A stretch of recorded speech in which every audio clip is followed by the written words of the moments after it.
మన ప్రభువును రక్షకుడునైన యేసయ్య నామములో మీకందరికీ శుభములు, వందనాలు.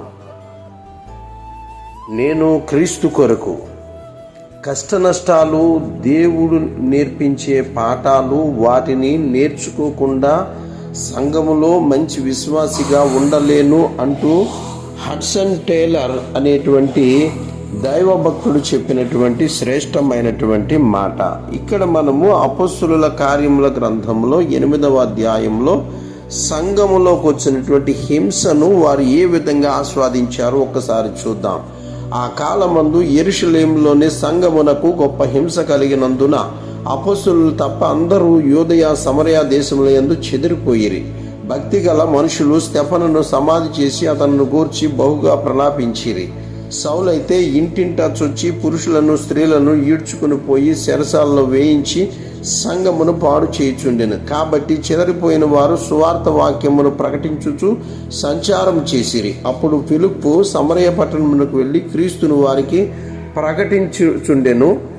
జన సమూహములు విని ఫిలిప్పు చేసిన సూచక్రియలను చూచినందున అతడు చెప్పిన మాటల యందు ఏక మనసుతో లక్ష్యముంచగా అనేకులను పట్టిన అపవిత్రాత్మలను పెద్ద కేకలు వేసి వారిని వదిలిపోయెను.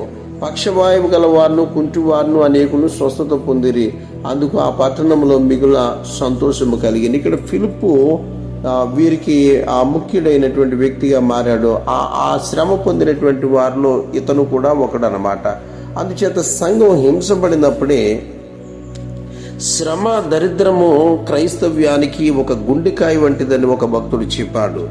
అలాగే ఐశ్వర్యము లేక సమృద్ధి అనేటువంటిది మాత్రము క్రైస్తవ్యానికి దరిద్రం వంటిదంటే ఇక్కడ ఆత్మ సంబంధించినటువంటి అంశాలకు మాత్రమే ఇక్కడ అత్యధికంగా తావు. తినడం, త్రాగడం లేక ఖర్చు పెట్టడానికి కావలసినవన్నీ దేవుడు ఎప్పుడు ఏది అవసరం అది ఖచ్చితంగా మనకు అనుగ్రహిస్తాడు అన్నమాట. ఇక్కడ ఆ పైన మనం 7వ అధ్యాయంలో స్తెఫను ఎంత శ్రమ పడ్డాడో లేక బాధపడ్డాడో, హింస పొందాడో, అతడు సంఘములో ఒక మంచి వ్యక్తిగా పేరు పొందాడు. కనుక ఎంతకాలం బ్రతుకుతామనేటువంటిది విశేషం కాదు, కానీ బ్రతికినంత కాలంలో ఎంత మంచి పని చేశాము, ఎంత వేగంగా చేశాము అనేటువంటిదే ముఖ్యమైనదిగా ప్రభు చూస్తాడనమాట. అందుచేత స్తెఫను చాలా గొప్ప వ్యక్తి.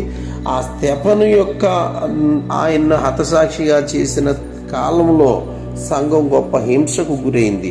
ఆ హింసలో నుంచి సంఘం ఉద్భవించి విస్తరించి వ్యాపించి ప్రపంచమంతా అది మరి వృద్ధి చెందటము జరిగినది. ఈనాటి ప్రజలకు అది ఏది అర్థం కాదు. అద్భుతాల కొరకు చూసే రోజులు వచ్చాయి. అయితే ఇది విచారకరమైనప్పటికీ కూడా అద్భుతాలు అవసరమే, కానీ దేవుని యొక్క వాక్యం కొరకు మనం శ్రమ పడాలి. దేవుడి మాటలు దీవించును గాక. ఆమేన్.